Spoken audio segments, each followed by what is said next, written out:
Election 2020 is here with us, and my guest is someone who has followed politics for more than many in this country. He served in various portfolios from the NDC era under Jerry John Rawlings through the John Mahama NDC. Ekow Spio-Garbrah is my guest. When I come back, I'll introduce him to you.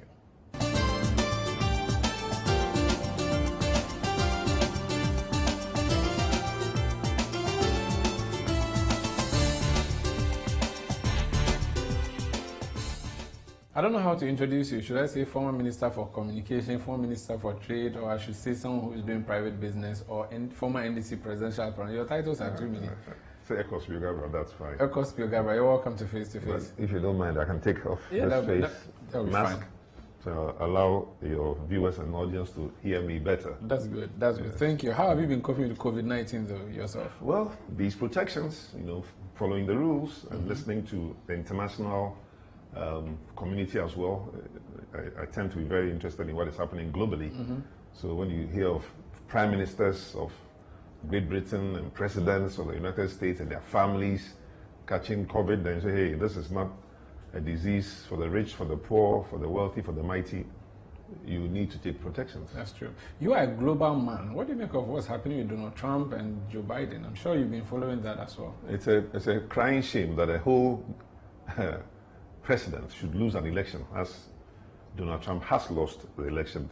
And for a country that tries to lecture developing countries on the best ways of governing ourselves, on good governance, for the president who has lost an election to be unwilling to concede, up till today, has not conceded the loss of that election, and actually was delaying the handing over to his predecessor by simply following normal practice of allowing the incoming president, of course he'll be sworn in January, to just listen in on briefings, which are mostly of an intelligence nature, to know what is going on in Afghanistan, what's going on in Iraq, what's going on in Israel, just for his knowledge. I mean, he's not pretending to be president yet, Biden. He wouldn't allow even somebody who has been an ex-former vice president, so it's not as if he's just he's a nobody, to know what is going on in the world. I think Donald Trump is really, unfortunately, writing a very wrong epitaph for himself. What do you make of the response from the global community? If this was an African country, we would have seen some coordinated response, wouldn't we? Absolutely, but out of so-called respect for the United States government, which of course is a powerful government and often tries to bully even European countries. You may remember photographs of Donald Trump coming to a European Union meeting and elbowing out other prime ministers and other distinguished people to take a photograph of himself as the most dominant person in the room. So they've known that man's personality, and even at this late hour, he's not incapable of tweeting something poisonous against Twitter is having a running battle with him, trying to restrict his tweets. Well, but as far as that, he's still president of the United States. That's true. So until the last day he leaves office, most people, other presidents or prime ministers, will just have to be careful, because he can still do something. So he's been treated as a despot, you think? Oh, he's certainly despotic, yes, no question about it. But because America itself is seen as a democratic country, his despotic methods and methodologies and tweeting against human beings, tweeting against veterans, tweeting against personalities that he disliked. I mean, this is a man who, for at least the last 3 months before the election, had not even met with the Speaker of the House, who, in line of the U.S., is around number 4 or something, after the Vice President and the President, Speaker of the House. He has not met with the Speaker of the House, Nancy Pelosi, just out of bitterness and anger. And he also has not even invited the presumed winner of the election, Joe Biden, to the White House as a courtesy. But meantime, Obama invited him within a couple of days. And Joe Biden was vice president at the time. So, I mean, I don't know what it's eating, but anyway. What has Ekow Spio-Garbrah been up to, though?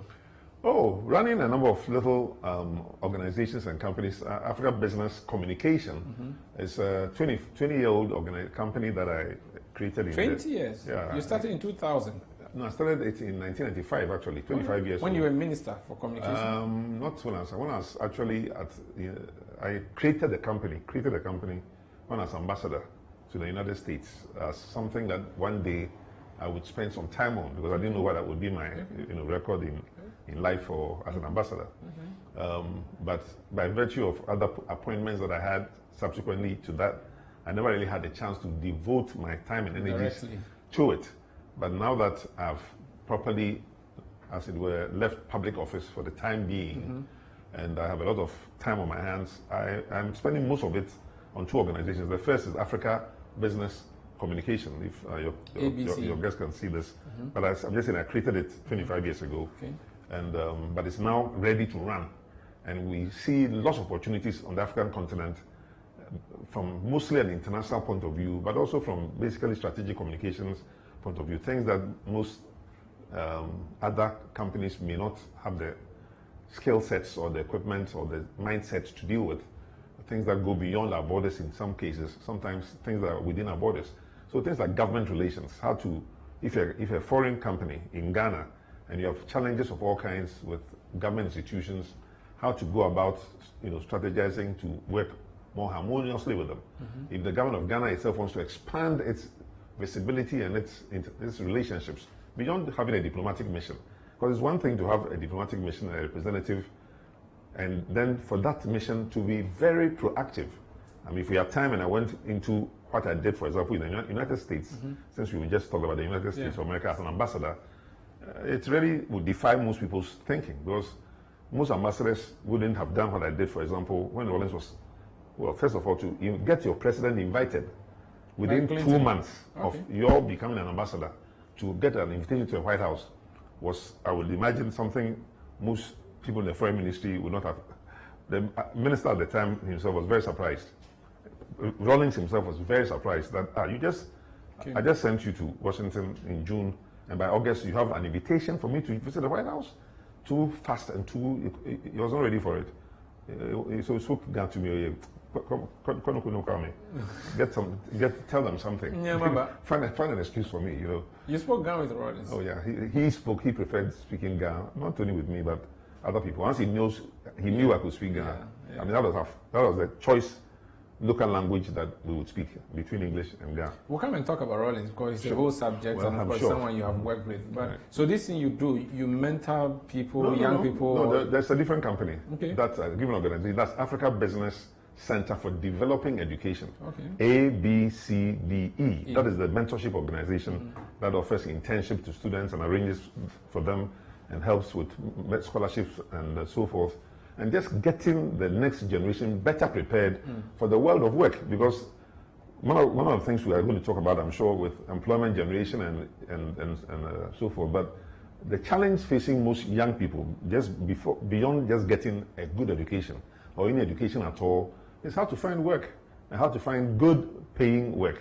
So there's a gap that nobody really is filling. The government doesn't really fill it in any shape or form, and there are no proper employment agencies that specialize in looking for the needs of unemployed young people. So you actually had an unemployed, graduates association and all of that, and then ABCDE, along with others, has been working towards making such organizations unnecessary, so that if you as a young person, one, take your own studies seriously, two, become part of a mentorship program where we go to secondary schools and universities, and while the students are still there, share some knowledge with them that is not taught in the classroom. So soft skills that nobody teaches. We have a range of mentors who will go there and spend not more than an hour at a time talking with the students in the assembly halls of, some of the Aquinas Secondary School, Accra Girls Secondary School, Maboni Secondary School, Presec, Achimota, and other places where we've been, and to help them, to guide them with their career planning processes. When I was in secondary school, nobody taught me anything about what career I should have, not even in university. No mentorship. And as of now, career guidance, even though there's a department for career guidance in the Ministry of Education, it's very poorly staffed, and they don't have any real outreach programs that tell anybody how to become a seamstress, how to become a caterer, how to become an IT specialist, all the different new disciplines that young people are interested in: music, arts, crafts, and of course the traditional professions of engineering and sub professions. Now there's micro, electronics and so forth coming up, construction industry, numerous types of things you can do in the construction industry. There's really no way and where people to get that knowledge. Would you get a sense that the youth are not being properly targeted and that the programs and policies being rolled out by governments, and this could be a continental problem or a national problem, do not really target the youth, or the youth have been left outside the planning scheme? Our constitution, for instance, says that if you're not 40, you cannot be president and so on. Do you think the youth are properly targeted and policies are being tailored? Well, to some extent, yes, but of course there's always room for improvement. As long as the constitution itself of Ghana created a free, compulsory, universal basic education as one of the pillars that all governments must try to adhere to. So it talked about progressively free education. So one government comes and then offers some subsidies in the primary sector and then junior secondary school sector. So that's what we had in the free compulsory universal basic education program, where most public primary and junior secondary school education was free or relatively free. Because if you get into the details of are you buying chalk for your school, are you paying for the, are you getting any food or lunch or breakfast or something, then you can do a lot of micro analysis as to where the free is and where the free isn't. Are your parents paying anything at all towards your education, or do you get up in the morning and you go to school and your transport is free, which it never has been? Because in universities in our United States, for example, you get free transportation. School buses take most students to school for free. But Ghana, no matter what they say about free education, that, for example, is not part of what is free. So I guess since this comment you're making is in relation to a publication I recently saw, which was a publication made several years ago, when you said that there can never be free education. Well, I said it depends on, that's what I'm saying, that it depends on the definition of what is free. But there's because free somebody, education now. Somebody is paying for it. Somebody, you and I are paying for that free education. So it may be free to the parent who has a child in school, but it's not free to the people of Ghana who are paying for it through their taxes. So as we are saying, sitting now, so I'm saying it's a question, it's a definitional problem, and it's also a branding problem. So you want to say the thing is free, but every child who is in secondary school or primary school has their parents paying for some part of their education. So that we even had a crisis in this country when, because of the policy of supposedly free education as defined by government, even parent-teacher associations, which were there for alumni of secondary schools like myself and others who want to help our own schools, are told, no, don't spoil the free education policy by also supporting with your own generous, private, complementary support. You've talked about definition. What is free education? Is it free for the beneficiary or free for the payer? It can definitely not be free for the payer. And if government supplies anything and it says it's free, even though it's you and I, our taxes that have been used to pay, it is still free for the beneficiary. No, that's what I'm saying. If you say free Wi-Fi, for instance, in the school, your school fees is used to contribute the Wi-Fi. Yes. But it's still free. But it's free when it's the private sector person, and even though the private sector, they also say it's free, and they subsidize, but another consumer pays. So I'm just saying a definition of free. Even when it's a free Wi-Fi, supposedly free from a private company, the company is not running at a loss. The company is still making a profit from other consumers who have been made to pay for that so-called free Wi-Fi. Okay, so that's your definition of. So I'm saying that. But what do you make? I want as economics from an economics point of view. Okay. When you are defining free and you want to really define it fully and thoroughly, then you see where the payer is. You can decide that the payer will not be the parent for this time. Okay. It will be the government. Okay. But the government is paying. And then you have to define who is the government and how are other citizens contributing to that payment. Just so that it's transparent and people understand. Regardless for purposes of selling a product or selling a concept, yes, you can use the word free because you want people to. But you see, water, so-called, is supposedly free. At least during this COVID period, water has been free. Yes. Is it really free? Go and ask Ghana Water and Sewage Corporation whether the water is free. How are they making it free? They will tell you where the bills come from. The government and you and I eventually will end up paying. That's why we ended up with these utility companies, power companies, VRA and Gridco and so forth, who supposedly were subsidizing were, not being allowed to charge their proper commercial rates, running into a loss, and eventually we end up paying for regardless of how you define free SHS. Right. What do you make of the government's ruling out of the free senior high school program so far? It was always a good idea to make education as free as possible and progressively, which is enshrined in the Constitution. So our forefathers, or those who helped to define the Constitution, already had that in their minds, and it's right there in the Constitution. I, as a Minister of Education, came and implemented a free, compulsory, universal basic education program, F-Cube, which was available to all children, except it was the basic education. What the NPP has done, even though Mahama started it with a number of schools, and there are statistics on it, I don't want to bore you. So you believe the story that John Mahama started free SHS and not Nana? But your own stations carried news of him in 2014, 2015, and now saying some of those freebies. But it was not branded. It was not en masse. No, it was branded. It was not branded as a free education policy for everybody, and it was not. It was only free for some schools and some particular individuals, and especially for those day students. Yes. So even the community-based schools were under Mahama, which were built, they had some freebies in them.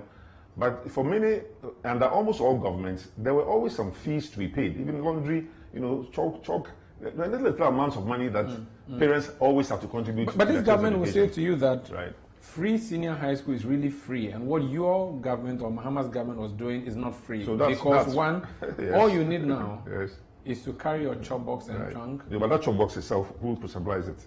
And move that to chop box and trunk you are talking about, you see, it's a cost to the parents. So for you, if government doesn't provide everything to that level, you cannot... That's what I'm saying. It's a matter of definition. I started by telling you that it's how you define it. If your chop box and trunk is provided by government, as may be provided in some countries around the world, maybe they give you even free laptops in some countries.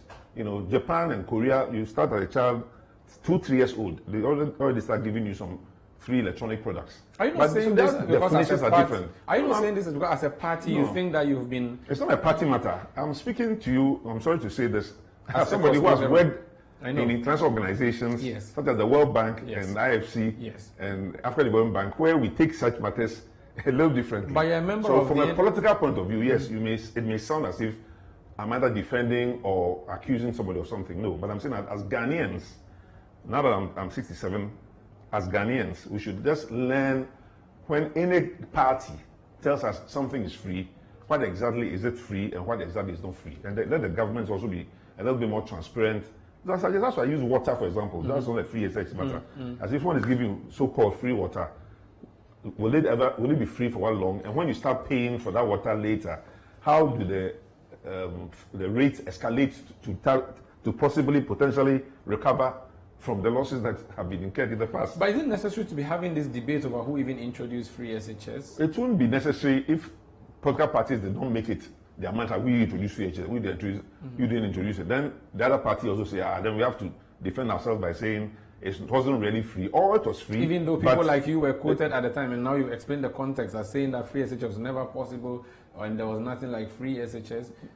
No, I think you have to quote me correctly. Because I've quoted the headline for you, but you've just put it in context now. So I'm saying to you that even though people in your party at the time poo-pooed the promise, and I've just mentioned what you said. We didn't poo-poo it as something that was not desirable. We said it was difficult to implement. And now how will you implement it? No, because now you'll be embarrassed because it happened. Listen, what happened is that the NPP, good policy, difficult implementation. So most parents thought you get the free SHS all at once in the first year. Okay. All people will get free SHS. From Form 1 to Form 3. So first year, we couldn't do all of them. We did 1 year at a time. Okay. So that already was not the free SHS proper. Okay. Then secondly, when the free SHS was in the third year, we couldn't do it fully. We had to do part-time, what do you call that part-time, full-time thing? Double track. Double track, and then yellow light, green light, all kinds of very confusing stuff. In order to implement the policy. So that's nothing wrong with trying to implement a policy. But I'm just saying, if we are a little bit franker, a little bit more transparent, a little bit more honest, we'll be able to present the policy in a manner that people will know what is free, what is not so free.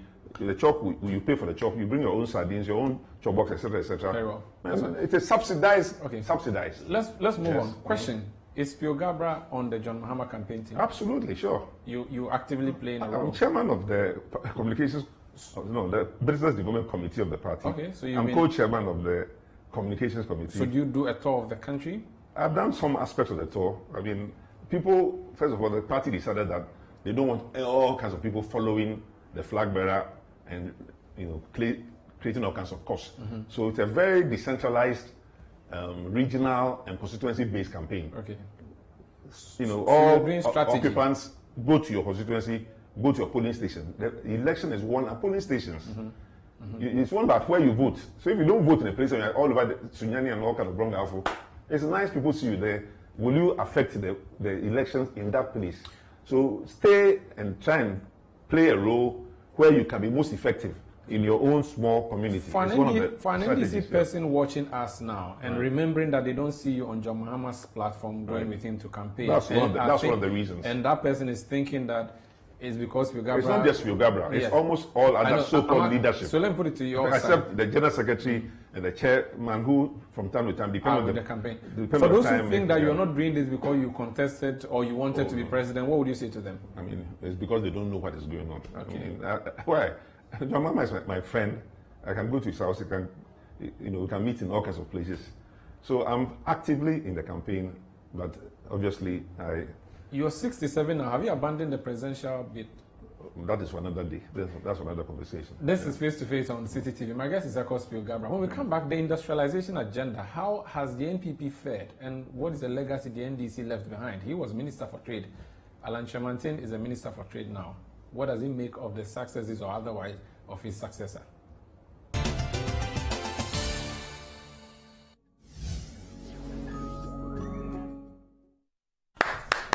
Ahoya. Ahoya. Greetings to the gallant personnel of our security services. As we prepare to participate in the special voting exercise ahead of the presidential and parliamentary elections scheduled for December 7, 2020, I urge you not to despair. I encourage you to hope and vote John Mahama for a prosperous Ghana that shares opportunities for all. As your former Commander-in-Chief, I'll continue to respect and cherish your patriotic contributions to our dear nation. We all know the current sad state of affairs in our beloved country. The living conditions of Ghanaians continue to worsen. Economic hardship is the order of the day, yet this government has turned out to be the most corrupt in the history of our fourth republic. I make a commitment to the security services that come January 7th, 2021, God willing, under my administration, we will not only ensure depoliticization of the security services, but also restore both discipline and transparency to raise morale. This is my solemn pledge to create opportunities for you and not just a few. Ahoya. Ahoya. Number two, economy. Introducing new Sunlight 2-in-1.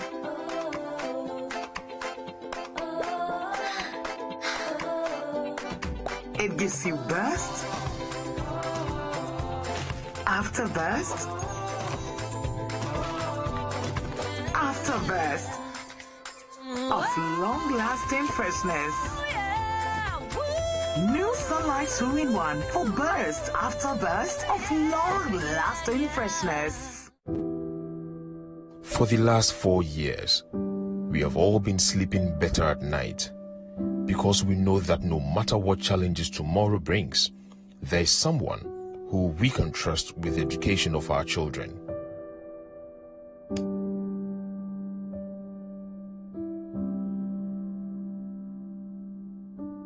Someone we can trust to make sure we will still have jobs to go to in the morning.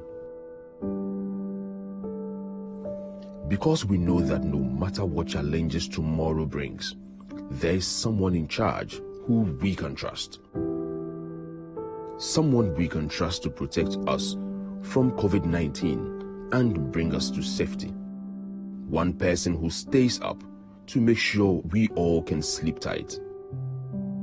On December 7th, you have the power to give 4 more for Nana to do more for you.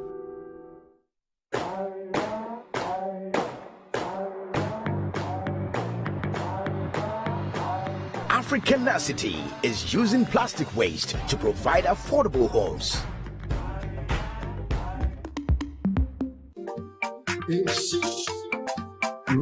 As you all know, if not for our president, most of us would have been on the street or even in the market. For me, my parents said after GHS, I'm joining my mother in the market to help me cater for my other brothers.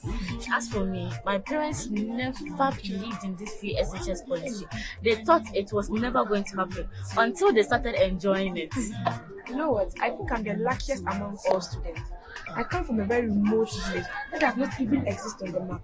But thanks to Nanado's policy, 5 years ago, my mother had to sell her shop and get a loan before my brother could complete in SHS. This is the man with good intentions for his people and generations to come. Girls, don't you think it's high time we give him a second opportunity to better Ghana? Ever since my dad died, it's just been my mom and I. And money has always been a big problem. But thanks to this free SHS policy, I'm in school and my mom is relieved financially. Guys, don't you think he deserves another 10? Oh yes, he deserves another 10.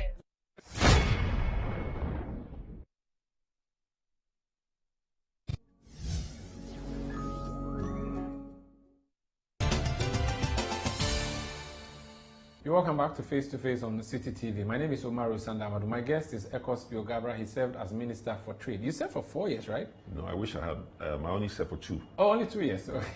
What did the John Mahama NDC government with Ekow Spio-Garbrah, Minister for Trade, leave behind as a legacy for Ghana? Well, it depends on how you define legacy, as usual. If you like tangible legacies. If you like to see tangible legacies, yes. You know of a 17th story building not far from the British Council, which is African Continental Free Trade Area. Okay. Today, you built it? It was built by John Mahama. Oh, I see. With my supervision, under my supervision. It was actually, the contract was signed before my time by my predecessor, Haruna Idrisu, who is now in Parliament. Yes. But the entire building, from ground floor top, was under the supervision of the Ministry of Trade and Industry with me as Minister. So if you're looking for tangible things, fine. That's why. But even more tangible, which people would not have known about or didn't, was the Made in Ghana campaign. You see, when you want Ghana to become less dependent on imports, everybody talks about, oh, there's too much imports. What are we going to do about that program of too many imports? There are 2 fundamental ways of doing it. You either reduce your imports or you promote your exports, to balance your trade. And we did both, but we had the Made in Ghana committee, which unfortunately the MPP disbanded as soon as they came into office for reasons I don't know. They have not really replaced it with anything else. There's a logo that we created. It's still being put on certain bottles, Bella Qua and other products. When you see them, we find a Made in Ghana logo, which we wanted to popularize. So every manufacturer in Ghana, anybody who produces any product in Ghana, will put that logo on it. And when the product is going, especially outside the country, it's identified as a Ghana-made product. It will increase the propensity of demand for Ghanaian products because of quality. But somehow people didn't understand it, and they've kept the logo. So the committee has been killed. We had a Brand Ghana Council. The Brand Ghana Council was not made out of NDC apparatchiks. If it were the professional from the Public Relations Association, the Advertising Association, the Institute of the Journalists Organization, and such professionals who understood how to brand the whole country. We're starting with a branding program where the government of Ghana, even business cards, even if you have a government delegation, Ghana government delegation, made up of 16 people going anywhere, and they give their cards to their opponents or their counterparts. From Germany or Japan, and you look at their cards they leave with you, you will know that the country is not properly branded, properly organized. And with all due respect, our interlocutors who understand branding and so forth, they take it for granted. You would just say your delegation is not very well organized, among other things. You've seen probably photographs of African delegations sitting maybe against a Chinese or some other delegation, and you find that the African delegations are not writing anything. They don't have any documents with them. They're not taking notes. They are not taking notes. And then the Chinese that brand Ghana office was dead, wasn't it? Not when I was there. We revived it. I mean, the leader or the CEO died, unfortunately. Yes. But in spite of that, we kept it alive, even though we didn't have much funding to really kick off and do the wonderful things that. So you can remember the after building, you can remember brand Ghana. Yeah, but then but the other things stayed in place. National Board for Small Scale Industries, which has been revived and been given funds that we never had because of COVID, and apparently claims of giving hundreds of thousands of CDs. So that's NBSSI. NBSSI has been in existence from the 1960s. It wasn't created by NDC, and certainly wasn't created by NPP. And so, depending on what funds you give it, it can disburse or it can not disburse. If the government gives it funds, fine. It was around my time that we had translated or transferred the clearance of goods at the port. All this issue of digital migration, etc. Single window started during our time with West Blue. West Blue was contracted while I was Minister for Trade and Industry, but it was under the Ministry of Finance because Ghana Revenue Authority comes under the Ministry of Finance. So, but it was to allow for clearance of goods with GCNet doing the work in the background. So these are things that are not so visible to the eye, but allows for smooth sailing clearance of goods. You talk to the goods. We had to go to a port at one time. I think you showed our appearance at the ports where there was chaos and clamoring for the past. Your People ministry, wanted the past to come back. Your ministry is trade and industry. On the industry side of things, factories will come in handy. The factory that we remember is the Commander Sugar Factory, which was not producing. No. You produced sugar. If it wasn't in your presence, then in the presence of a team from I remember, but it stopped after because we are told by the government that the whole contractual agreement with the growers was a problematic. What has NPP government not found fault with? Is there anything that NDC did that they didn't find fault with? First of all, they sacked everybody, from almost. You see, in the past, when a government changes hands, the political appointees are the ones that understand they have to go. So in places like Cocoa Board, places like SNET, and other public agencies, they go down, and the NPP have gone down to 2-3 levels, director level, to replace people just to put their apparat checks there. So this is one of the issues of bad governance that NPP has introduced into Ghana's politics, so that anytime there's a change in government, now you have a mass migration and a loss of institutional memory. All those who have knowledge that have been accumulated for 30, 40 years, or 20, 30 years, let's say, will not be there. And you find people coming in to do the kind of dastardly things that you've been able to see, public procurement agency, so many agencies that, Temaori refinery, bust, all kinds of scandals that are going on because they have not allowed those who could stay and allow for better governance to do their work. The Domelevos have been asked to go away. The Matramidus have been asked to go away. So this has really affected the overall good governance.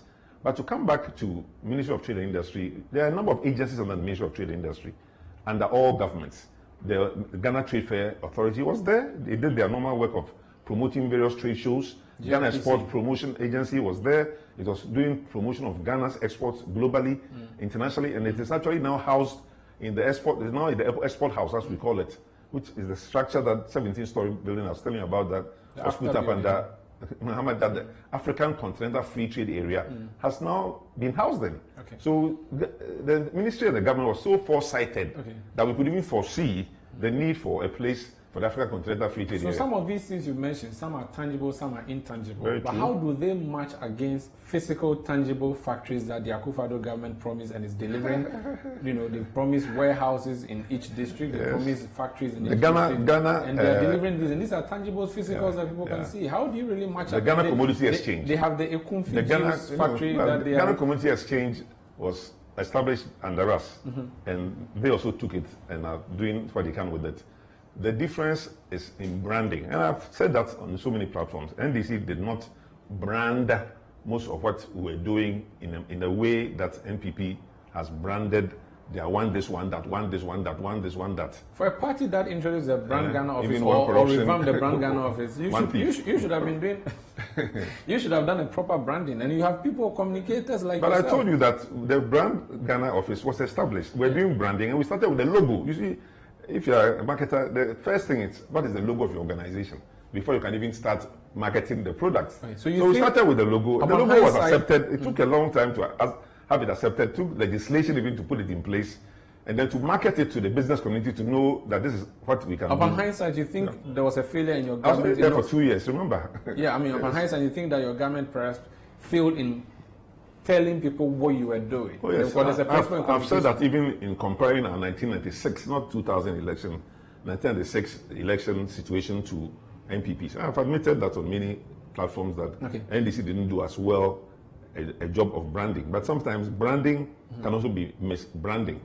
You see, you can brand it to the point where, with all due respect, people are asking you for 5,000 dams that you claimed you were building. And if you go to the north, they can't even find 100 dams. Yeah, but you, as a television anchor, with due respect, I'm sure you can't find 3 working dams. 3 out of the 5,000 that was supposed. No, my team has gone out. How many dams have you found? I cannot mention.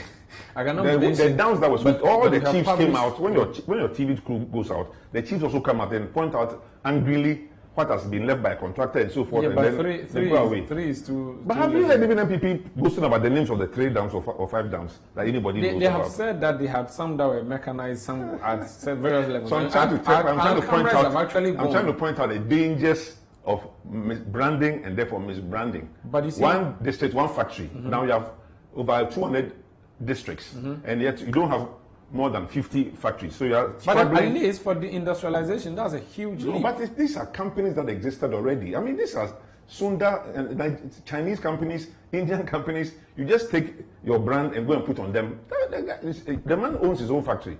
These are some don't even have any state intervention in under the Ghana Export Promotion, Ghana Exim Bank, which was the Export Development and Agricultural Investment Fund. We gave so many loans and other grants and support to the industrial sector. As I'm admitting, we did not brand them as one this or one that. But if you have the pharmaceutical companies of Ghana, I don't mention the names. You gave them 10 million. Yeah, not only as one company. Not the. I mean, the pharmaceutical companies of Ghana got more than $10 million. You see, but dollars of cedis. This government will tell you that they promised to do one district, one factory on PPP levels, and that they have given technical support. Now they are explaining all that. But I'm saying when you go back in 2016, if you're a voter in 2016, listening to the MPP promises at that time, you didn't have they those didn't details. talk about they didn't talk about PPP. They didn't talk about this. They talk about one district, one factory. We shall have a factory in every district. That's how Ghanaians wanted it. That's why they were expecting it. That's why they are disappointed in most cases, and that's why they are going to vote against most MPP people in the districts. We have the Ekow Jews. I see it in traffic. I see it in shops. Where they have succeeded, of course. Is it Kasad there? Where they have succeeded, you have to give them credit for where they have succeeded. But in most cases, they have not succeeded. In most cases, the places that they claim factories were supposed to be blank land. VW is assembling vehicles. I was there. I was yesterday night at a function at VW. So I appreciate the VW plans that have been established. These were ideas. We had an automotive policy. It began during my time. Okay. We began with an automotive policy. You began the VW thing? Not VW. Okay. We would talk to companies that were interested in establishing factories in Ghana. VW, I didn't talk to them, but obviously they came at a different point. But companies don't come and establish factories overnight in any country. They look at the economic fundamentals. They look at a number of things that will be to their advantage. And of course, they expect legislation that will be favorable to them. So under my ministry, we had a lot of studies, a lot of programs to look at options. And we had about 16 priority sectors, which are still both part of our manifesto going into 2020, which will, and of course, automotive sector is part of it, financial services, agro sector, and so forth, pharmaceuticals. But they'll point to these things and they'll drown your campaign. They'll say to Ghanaians that there you have a VW assembly plant, you have ABCD companies, and so they have physical, tangible things that they promise and they have delivered, and they say that their progress has to be protected. You don't have one to point to. No, that's not true. You didn't bring a single We don't have one. We don't have any enterprises to talk to. You do, but you don't have them branded like you have already admitted, so it's difficult for you to point to them and say. So you are now found to be fighting. We are talking about industry. If it's industrialization, we have an industrialization policy. We have an industrialization agenda. We have plans for even tax reductions for small businesses of all kinds, companies that employ 20 people or more, companies that are startups, give them all kinds of write-offs and tax incentives of various kinds. So we have a program and policies that are intended to drive the economic agenda of the country. We had a tree-crop plan as well, even before they established the tree-crop program under this government. So yes, different communities will see what has been done under Mahama and under the NDC, under my ministry, but it's not really a ministerial matter. I mean, Ghanaians are going to look at the overall broad development that took place under both governments, and they will vote accordingly. What do you think this election is going to be about? What are the two? Corruption, number one. You think it's going to be on corruption? Well, employment and unemployment are obviously one of the key issues, but in the minds of most people, misbehavior, family and friends government. You think that's corruption. A selling message that works for you? No, I won't say selling. It's a factor. It's a factor. But you see, the factors depends on who we are talking to. Middle class, urban, educated, poor will have different criteria of their voting decisions. Some will vote for a particular person because of their ethnicity, where they come from. There are so many factors. So but corruption, job creation is so very important. They have done NAPCO. Yes, but we are going to do NAPCO as well. NAPCO is not going to scrap. In fact, we have talked about giving permanent jobs for NAPCO members, and that's when you had MPP, 8 years. You didn't know that. I'm saying that there was no NAPCO when we existed. Yeah, but you so have created different. It means you were not all governments engineers. create different things. We also created different things. You don't just say that. Governments are continuous. Even in 20 years' time, some governments will come and create things that you and I haven't thought about and haven't created today. We created a commander factory, and you just came and killed it. That tells people your mindset when it comes to industrialization, because we didn't create the commander factory for myself or my family. We created it for all Ghanaians who wanted sugar not to be imported. But you are still importing sugar today. There's not 1 cube of sugar made in Ghana because of the failed policies of the MPP. So that will be a factor that those in the commander area and other sugar growing areas will take into account. You have mentioned corruption. Yes, do you really have credibility as a party to talk about corruption? It depends on. And you think it depends. Corruption, I think a former president said it was invented during Adam and Eve or whatever. It has existed. It has existed since Adam and Eve. So yes, most countries, and Jerry John Rawlings will tell you that he did his best. He said to me at one time, well, you have to spend 70% of your time fighting corruption if you really want it reduced. So of course, some governments have spent more time trying to reduce corruption than others. And at this government, what we see are no attempt at all to stop corruption or to actually to reduce it. It's more to encourage it. So in terms of in terms of corruption, they have done better, you think? I don't understand as in that. Being corrupt. If you take it from the adverse and negative point of view, yes, they've done a very bad job of fighting corruption. They terminated terminated the appointment, or actually made him, unviable. That is the Domilovo, the Auditor General. He's on leave. They made him unviable. He's not going to come back while they are in office, but the office ends in January next year. Are you sure about that? Well, that's what we expect Ghanaians to do in the coming election. Why should they change and bring you back, even though they remove you? You see, the president said, one of the things the president said, I think most Ghanaians will remember, is that I will not support or create a family and friends government. He made that statement. Nobody forced him to say that. He said it before the elections. I think he probably said it even at the swearing in. So Ghanaians said, okay, let's see. Then the first thing you do are family and friends. Nobody disputes the wealth of knowledge in his family. Now, why doesn't he allow the very smart people in his family to find jobs in Unilever, to find jobs in Talo, to find jobs in Cadbury and Fan Milk and so many other companies in Ghana? Why? But to insist that I will make sure that my family members get public appointments. You know the effect of that? Just that one decision that you make as a president. Oh, I see. Other MPP people, not NDC people, who have also been appointed to places, when they realize that because your family members are there, you have lost control over certain aspects of governance, will then begin to misbehave, because they know you can't do very much to them when you have not able to do anything to your family members. Even you have appointed them to show that everybody should go and loot the national treasury. There cannot be a serious industry without serious power supply. Absolutely, and NDC did more. NDC did more. NDC did more to provide power supply than any other previous government of the Republic of Ghana under John Mahama. Regardless, 5,000 megawatts of potential production capacity. Now, even the minister, Umaru, I think, at one time had to admit that they have not added 1 megawatt, MPP. They have not added 1 megawatt of power to what NDC left. They even accused us of having oversupplied the country, and therefore they're cutting back on the transactions. Look at the Mary Power deal, for example, where the president said he was misled by his minister when they were trying to inflate the length of time and therefore the cost of a power plant.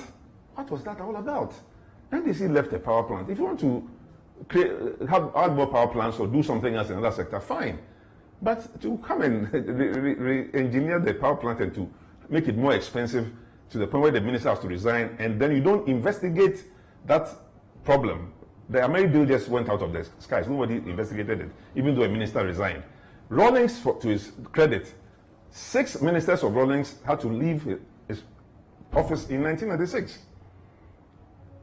Colonel Osewusu, I think he was Minister of Interior at the time, Ajay, the brother of the senior minister at the time, this current senior minister, Osafo Mafu's brother, Ajay Mafu, was in charge of agriculture or cocoa affairs, and Ibrahim Adam, Minister for Agriculture at the time, and Ato from Kwasi, from Central Region, had to resign. Even the Prime Minister himself, de facto Prime Minister, P.V. Obeng, because had to leave the government. To leave the government in order to sanitize the government. In fact, Rawlings should admit. It's good you've introduced Rawlings, because that's the next subject. Yeah, I'll come back. If he hadn't done that in 1996, he may not have won the 1996 election. I'll come back. We'll talk more Jerry Rawlings. Yeah. Jerry Rawlings, it's no more. But Jerry Rawlings, we're told, had Ekow Spio-Garbrah as his choice in one of the NDC presidential primaries. Well, that ticket never succeeded. He never told me. He never told me. But we will be back to talk about his memories of Jerry Rawlings and what will happen to the NDC next. Don't go away.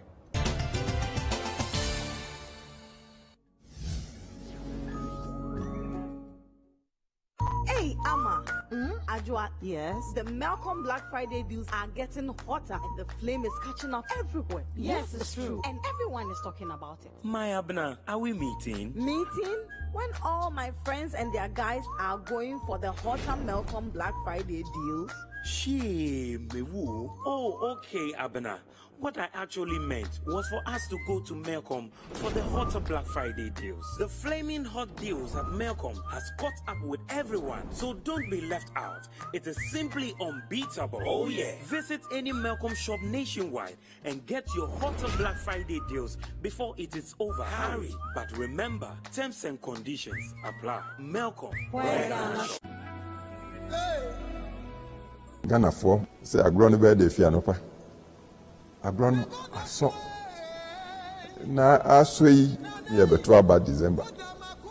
Ya to sa papa ni nyina atwene ni asan kwhye ase bi. Sam fie na na de enu de ya digya. Akufuado ni bawumia ani MPP fo.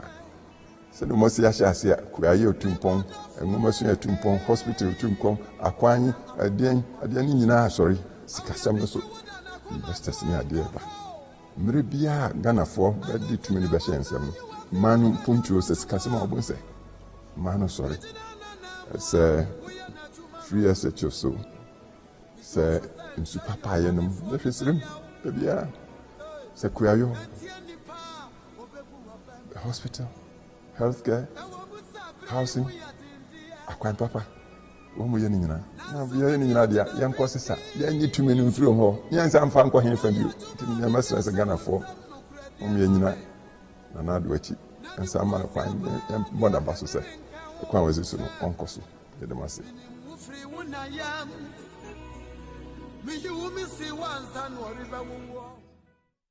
mo me hunyo Ghana man ya warodio jino me hu men kase wonfa. As we are preparing for the 2020 elections, I would urge all of us, women, men, all those who are above 18 years, to actively take an interest in voting, because it is the voting that will offer us a government that cares about the people, a government that will promote peace, inclusiveness, and development.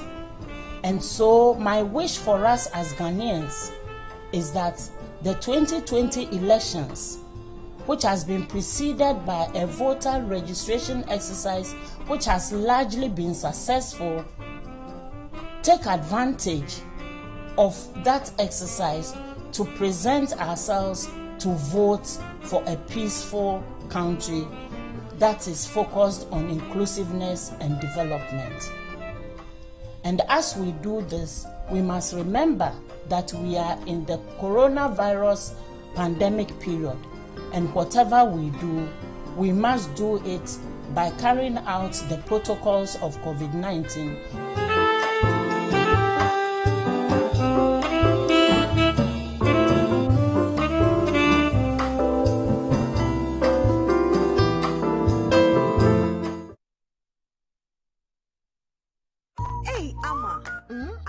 Yes. The Malcolm Black Friday deals are getting hotter and the flame is catching up everywhere. Yes, it's true. And everyone is talking about it. My Abna, are we meeting? Meeting? When all my friends and their guys are going for the hotter Malcolm Black Friday deals? Oh, okay, Abna. What I actually meant was for us to go to Melcom for the hotter Black Friday deals. The flaming hot deals at Melcom has caught up with everyone, so don't be left out. It is simply unbeatable. Oh yeah. Visit any Melcom shop nationwide and get your hotter Black Friday deals before it is over. Hurry. But remember, terms and conditions apply. Melcom. Ghana for say agro no be dey fi anopa. Agro no aso. Na aso yi ye beto aba December. Ya to sa papa ni nyina atwene ni asa ankohye asebi. Sam fie na na de enu de ya digya. Akufuado ni bawumia ani MPP fo a. Se no mo se ya hyase kuraye otumpon, enwoma so ya tumpon, hospital otunkom, akwanyi, aden ni nyina asori. Sikasam no so investors ni ade ba mre bia Ghana for di tumi ni be hyensam manu puntu se sikasam obonse manu sorry se free SHO so se nsu papa yenum ye hwesirim bia se kuayo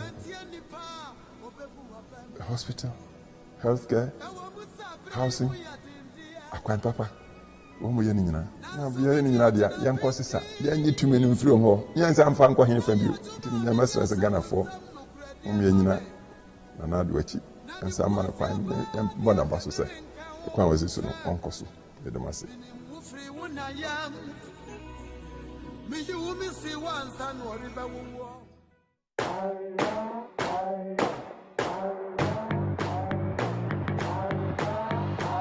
Africana City is building bamboo bicycles to help children get to school.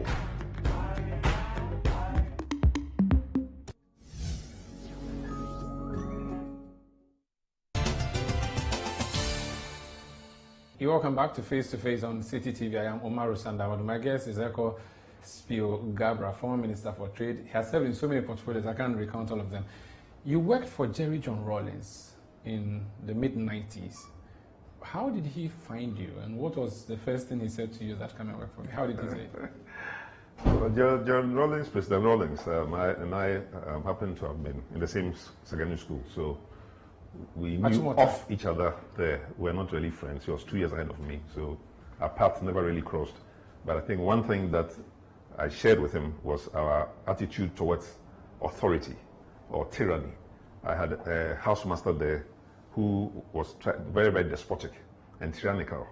And so I opposed him, even as a 12-year-old boy. I organized, demonstrations and things against him. And he wanted to get me sacked. In Achimota? Achimota, yes. So eventually, I survived his attempts to get me out of the school. And he wrote some funny reports to my parents. So I think So Jerry Lawrence was known as also somebody that did not like individuals that impose themselves on others through an authoritarian managerial style or leadership style. In any case, he was a member of the Cadet Corps, so he was already very prominent already on the school compound. People knew of him, but he was quiet and minded his own business. But once he went to the Air Force and came back and then led the attempted coup and the coup against the Champon government, the Akufo government and all of that, to cut to how we reconnected later. In 1993, after the constitutional changes to constitutional governance, I got a call while I was working at the African Development Bank that Lawrence wanted to see me. So I came to Accra, and it happened that one other colleague from the African Development Bank was also of interest to the government. They wanted to have a chat with us. And an incident took place, which I'll just recount briefly. Lawrence took us flying, and while we're in this plane, just after 5-7 minutes from the Air Force base, he just, which of you is willing to take over? Are you serious? I look at my friend also looked at me, and he is your friend Ghanaian? Yeah, he's a Ghanaian. He just shook his head. So I said, I calculated and said, I'm ready to take over. He said, okay, come and sit here. And he had his co-pilot to sit in the back. So he just taught me a few things. You push to go down, you pull to come up, turn left, turn right. You got it? 5 minutes, you got it, huh? I said, yeah, I got it. So in 5 minutes, you take over, all right? Get ready? So in 5 minutes time, you're in charge, take over. So I flew the plane as best as I could, all the way to Akosombo. When we were getting this. Was it a helicopter or a plane? It's an engine. Yeah, not a helicopter, not at all. Okay. It was a twin engine or whatever plane it was. I don't let me give you wrong information. So when we got there, he said, okay, now landing a plane can be very dangerous, so let me take over, and when we're going back, you take off. I'll teach you how to do that.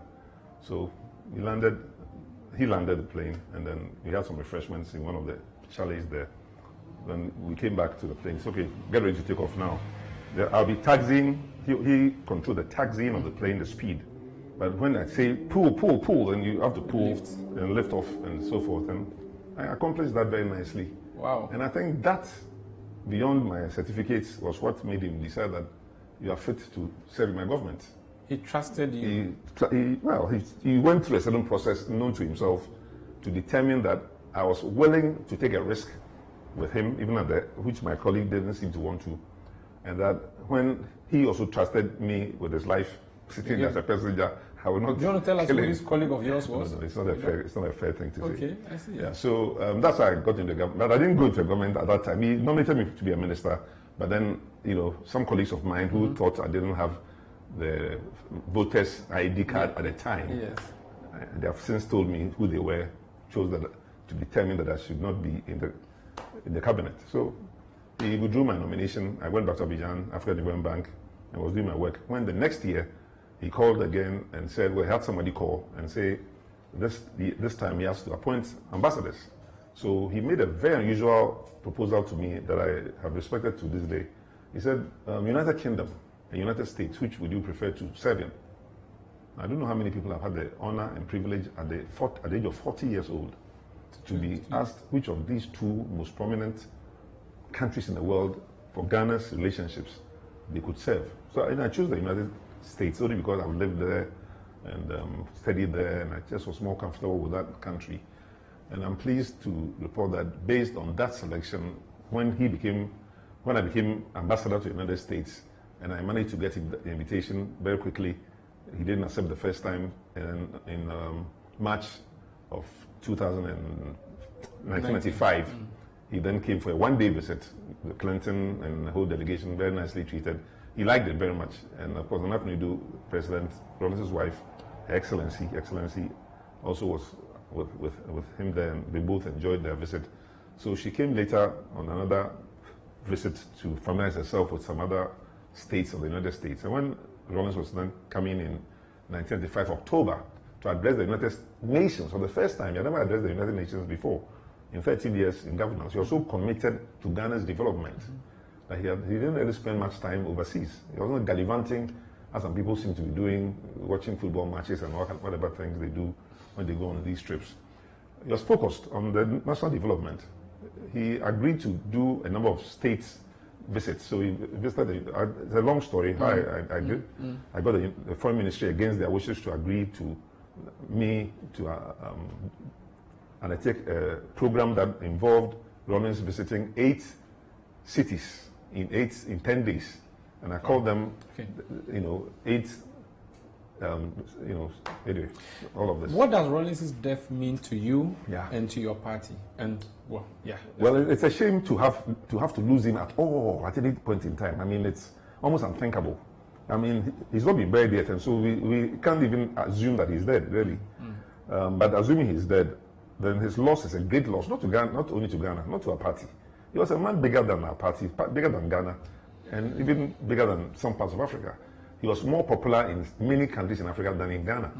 If you go to Nigeria at various times, they'll tell you, if you don't like Rawlings, give us Rawlings and take Abacha, and other things that they were saying. But he saved Liberia from a very, difficult situation. I think he had many opportunities to work in favor of Sierra Leonean peace, etc.